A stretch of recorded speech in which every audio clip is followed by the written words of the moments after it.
Okay, welcome to the Crow Discovery Project. I wasn't going to make this clip, but I was talking with Crowette and some friends, and they kind of urged me to do it, so I'm going to do it. This is about the recent comets that we've had and the observations that I've made, and basically the truth about what is going on with these comets, and I'll mention ISON. But before I get to 67P and the whole Philae Rosetta landing and all this other stuff, I will mention that what I did before I started doing the research on this is I said to Crowette, what do you suppose the odds are that they could not resist making the comet the same shape as the map of the island that it's named after, where the Isis temple is, and Trajan, and all these other things from Egypt's antiquity. And anyhow, let's jump in. I'll start with what I know firsthand from Comet ISON. Here we go. Okay, so back when ISON was headed in, I was taking images of Mars. As a matter of fact, I think the first video posted here on this channel is about Mars and what we saw. And at the time, we thought ISON had interacted with Mars.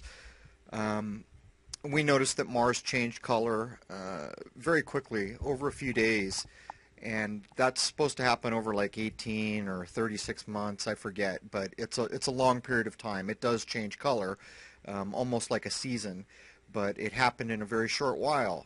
But as ISON got close and it was approaching, I don't think it ever got to naked eye magnitude, but as it was approaching naked eye magnitude, I woke up every morning at 3 a.m. for a week to get images of ISON.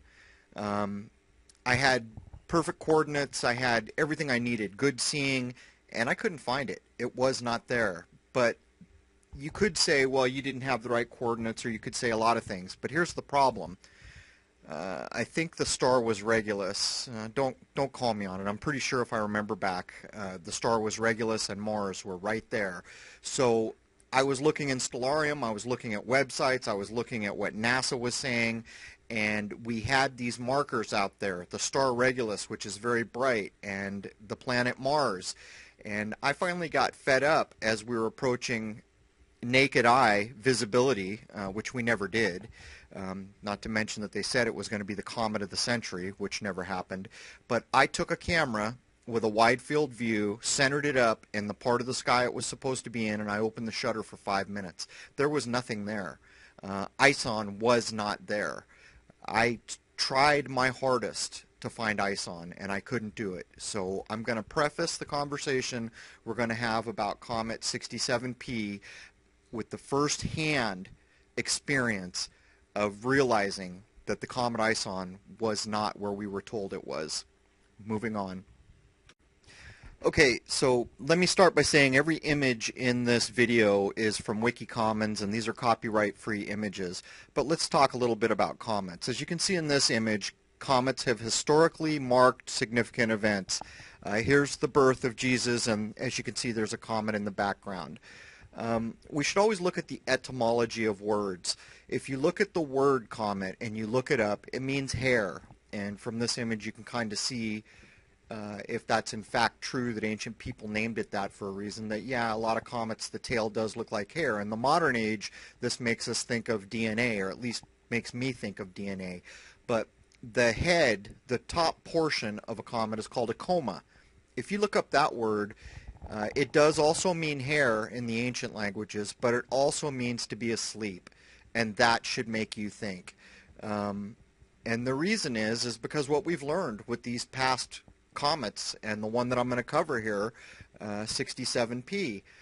These comets, well, here's an example. I can identify almost every major comet as I've been into astronomy since the 90s.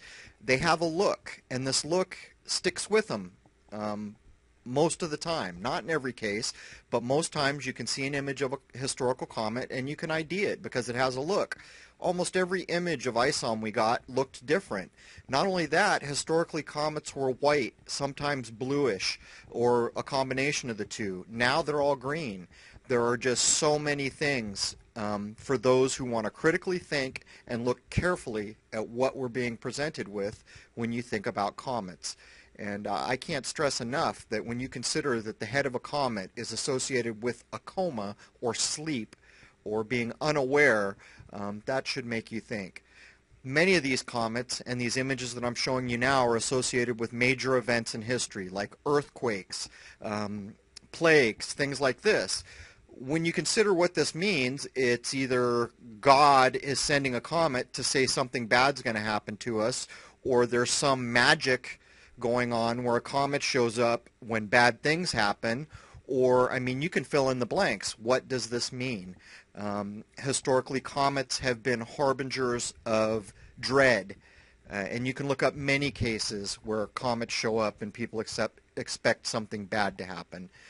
But now that we've covered just basically a little bit about comets, the meaning of the word, and historical comets, let's take a look at what's going on now with the Rosetta Philae 67P comet.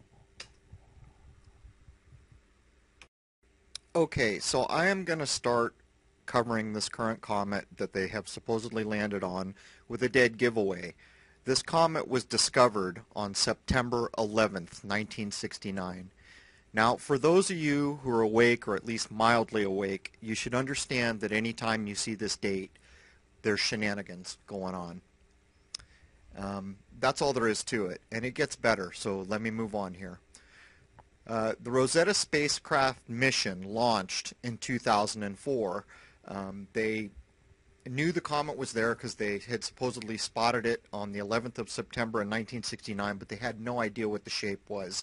So they launched it in 2004, already having named it Philae and Rosetta, which are two things that come out of Egypt. The island, which the Philae portion of this thing, the lander is named after, is an island in Egypt that it held a temple of Isis and some Roman things linking Rome to ancient Egypt, Cleopatra, and the main thing being the Isis temple is there. Anytime you hear Isis, you should know there's shenanigans going on, like this whole terrorist crap that gets jammed down our throat every day.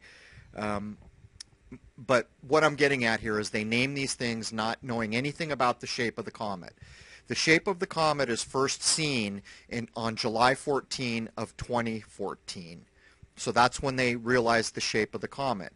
And the Rosetta spacecraft enters orbit on the 10th of September 2014. And I didn't look very hard, but I would not be surprised to learn that actually if you look in time zones or the way they did the date, that it was actually the 11th of September 2014. So when they do get into the landing thing, they hold this public renaming of the landing site that's going to go on. So 150 countries give input, and they land on Agilkia. So if you know anything about Philae, the island where these temples were, it got flooded twice, once by a lower dam, once by an upper dam, and they ended up taking all the temples and rebuilding them on a new island called Agilkia, which is what they end up naming the new landing zone, which was previously J with a backup site of C. And of course there's numerology behind all that stuff. But let's get a little further into this. This is one thing that just kind of floored me when I read it. The Osiris camera that is on this thing, one of the cameras, OSIRIS-1, cost $100 million. That's a $100 million camera. In other words, 10 of these things would cost $1 billion. But that's not even the stunning part. The stunning part is this camera is 4 megapixels. Now, we always hear endless complaints from people about the imagery that we get from our space agencies, and here is just another example where they spent $100 million on a camera and it has 4 megapixels. What that means is each megapixel is 1,000,000 pixels of resolution. That's what it means. But what they do is they state that 10 years ago, 4 megapixels was a great camera. Well, I searched for about 2 minutes to discover that in 1999, Kodak already had professional digital cameras of 6 megapixels. So you're telling me that a space agency that's going to spend $100 million, the best they can do is 4 megapixels when Kodak had already made a 6 megapixel camera in 1999, which isn't even really the argument. With $100 million, they could have made 1,000,000 megapixels had they wanted to. So let's keep moving. This whole thing is kind of right out of the movie Armageddon from 1998. The comet that they're going to try to land on, or that they do land on in the end, is 84,000 miles per hour. That's how fast it's going. So when you consider the odds of putting anything on something traveling 84,000 miles per hour on an object that is 310 million miles away from Earth, you start to put, if you critically think about this, what it means. It means they can't communicate, for one. I think it's something like 24 or 25 minutes for communication to get that far. So they're landing on something going 84,000 miles an hour, and they can't even give it a command without 24, 25 minutes going by. And when you keep reasoning this out, there's no video footage of the landing. They've produced nothing yet. We got one image of the lander going down, and when it landed, apparently the site that they chose didn't have enough sunlight and the thing shut down, which this is typical again. We get this all the time when they don't want to have to cover their butts. There's failure, mechanical failure. So what they're saying now is they hope they get close enough to the sun to get this thing working again. It goes on and on. We were shown pictures of this thing from further out in space where it's glowing like the sun with a tail and a glow around it. When they get there, there's none of this. There's no vapor trail. So now I'm just going to finish out with what I called in advance before I looked at any of this when I was talking with Croet. Here is the image of one of the angles of the 67P Comet perfectly matching the island that is named after that holds the Isis temple. I mean, if you can look at this and still in your mind consider there's nothing funny going on here, I don't really think there's any communication level we can reach that will help you get over the hump. And I think I've showed you all I need to show you. If you go take a closer look at this, and I would not be surprised to learn that if you lined up this image that I'm showing you now with a map, that one of the landing sites was on the Isis temple or something like that, because this is the kind of games they play. So that's it. I've showed you enough that you should be able to understand this is nonsense. The name of this lander should not be fillet, it should be fallacious, because that's what this is. It is fallacious. You are being fed garbage and you are swallowing garbage if you believe this.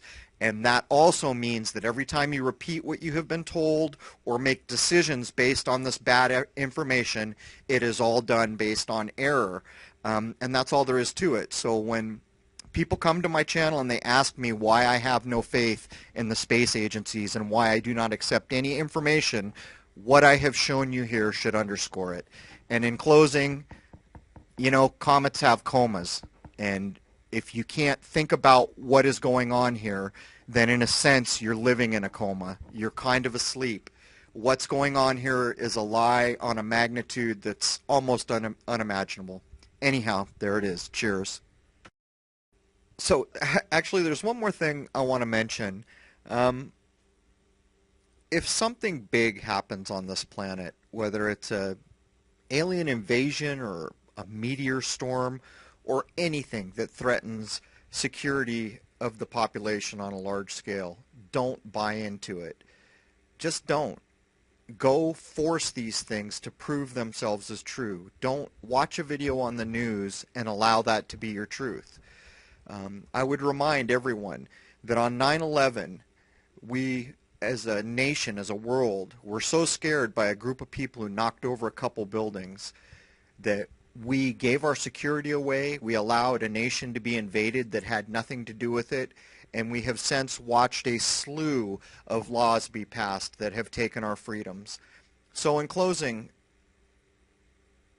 if something big happens, I would be willing to bet that one of the first things that happens is social media goes down, so that you will not have the benefit of those who are in the know being able to get online and point out the frauds and point out why it's fraud.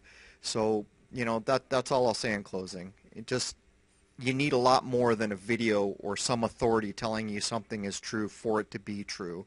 And for the life of me, when I look at all the fraud, like the fraud I've pointed out with these comets going on, it can only be leading up to one thing. And so that's why I put this closing on. Cheers.